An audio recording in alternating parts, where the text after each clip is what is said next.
국무회의가 늦어져서 오늘 브리핑이 좀 많이 늦어졌습니다. 네, 국무회의 결과 관련해 브리핑하겠습니다. 강유정 대변인입니다.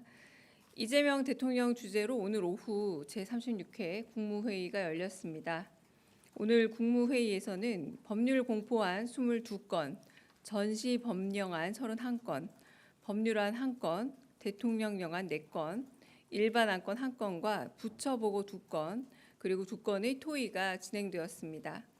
이 중에서 전시 법령안 31건은 을지연습에 대비한 전시 대통령 긴급 재정, 경제 명령안 등으로 이재명 대통령은 수십 년 전 만들어진 법안을 베끼다 보니 시대 상황과 동떨어진 게 많다면서 제대로 한번 점검할 것을 지시했습니다.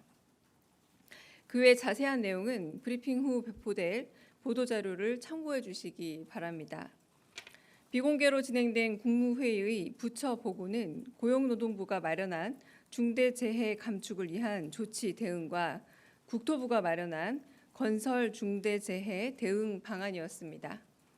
먼저 중대재해 감축을 위한 조치 대응에 대해 이 대통령은 대형 건설사들이 중대재해 처벌법으로 처벌받은 사례가 단 한 건도 없다면서 기업들이 안전비용을 꼭 확보할 수 있게 과징금 제도 도입을 검토하라고 지시하면서 원청의 책임을 강화하는 내용이 꼭 들어가야 한다 강조했습니다. 건설 중대재해 대응 방안을 보고받은 이 대통령은 반복적인 산업재해를 원천적으로 막으려면 정말 강한 제재가 필요하다면서 입찰 자격 제한을 영구 박탈하는 방안과 금융 제재, 그리고 안전관리가 미비한 사업장을 신고할 경우 파격적인 포상금을 지급하는 방안도 검토하라고 언급했습니다. 이어 상설특별위원회와 같은 전담 조직을 만들어 상시적인 감시와 관리 그리고 연구를 지시하면서 고용노동부 장관을 향해 직을 걸 각오를 해달라 거듭 강조했습니다. 한편 중소기업의 기술 탈취 근절 방안에 대해 보고를 받고 아예 기술을 훔칠 생각이 들지 않을 정도로 기술 탈취에 대해 엄벌을 해야 한다면서 그 방안을 고안할 것을 주문했습니다. 또한 국방부와 소방청, 산림청이 합동으로 진행하고 있는 산불 예방 대책에 대해 꼼꼼히 따져 물은 후 국방부 헬기를 활용해 산불을 조기 진압하는 시스템을 반드시 구축해 내년 봄 산불을 철저히 예방하라 강조했습니다. 이상입니다. 혹시 질문 있으실까요? 네.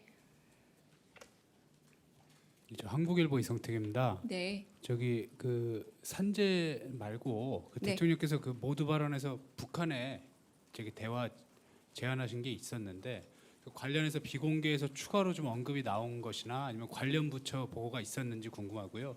또 이제 그런 게 없었다고 하더라도 생중계 모두 발언에서 북한의 대화를 제안하게 되신 배경에 대해서 가능하면 좀 부연 설명을 해주시면 감사하겠습니다. 네, 이번에 그 말씀의 계기는 대북 확성기 철거 때문이라고 보입니다.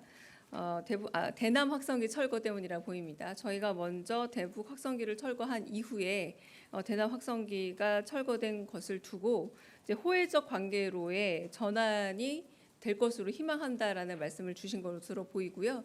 이것이 상호 신뢰가 회복이 되면서 앞으로는 이 상호 신뢰 회복을 기반으로 한 그래도 상호 평화로운 호혜적 관계가 되기를 희망한다라는 말씀의 계기로 보시면 될 듯하고요. 회의 중에는 특별히 이 부분에 대해서 남북 관계에 대해서 좀 더 얘기한 바는 없고 오늘 준비된 토의 내용이 워낙 길고 또 이 산재 부분에 대해서도 꼼꼼히 다루느라 또 회의가 길어졌기 때문에 더 이상 다룬 내용은 없었습니다. 네. 네, 저 TV조선 최민식입니다. 그 오늘 국무회의에서 몇 가지 대책들이 논의가 됐는데 고용노동부랑 국토부에서 마련한 보고들이 논의가 됐는데 이게 그러면 정보입법으로 준비가 되는 건지 좀 궁금하고요. 그리고 그 최근에 여천 NCC 부도위기 사태가 좀 화제인데 요거 관련해서 보고가 예정된 게 있는지 궁금합니다. 지금 여러 가지 그 중대재해에 대한 대응 방안들이 나오긴 했지만 뭐 구체적인 입법 사례 내지는 그러니까 정부 입법이냐 혹은 국회 입법이냐 이런 여러 가지들이 나오고 있는 거잖아요. 근데 거기까지 간다라기보다는 뭐 여러 가지 제재 강화 방안이라고 하는 게 더 낫겠죠. 제재 강화 방안이라던가 혹은 철저한 조사를 거쳐서 엄중 처벌을 한다. 그리고 경제적 불이익을 어떤 식으로 부과할 것이냐라는 조금은 구체화되었지만 아직은 법안까지 간 단계라고 하기는 조금 어렵습니다. 그러니까 법안까지 가지 않았으므로 뭐 정부 입법이다 이렇게까지 가기는 조금 설익은 상태다라고 말씀드릴 수 있겠고요. 지금 특정한 기업의 어떤 상태에 대해서 얘기를 오늘 논한 바는 따로 없고 그래서 뭐 건설 현장의 산업재해에 대해서 이제 안전관리 책임과 처벌을 강화하겠다. 뭐 이런 정도의 이야기들이 오간 그런 대책 회의였다라고 보시면 될 것 같습니다. 네. 다른 질문 또 있으실까요? 네. 먼저 하고 듣겠습니다. 네, 대변인님 뉴시스 김용록입니다. 네. 지금 부처들이 예산 편성 작업 중인 걸로 알고 있는데요. 네.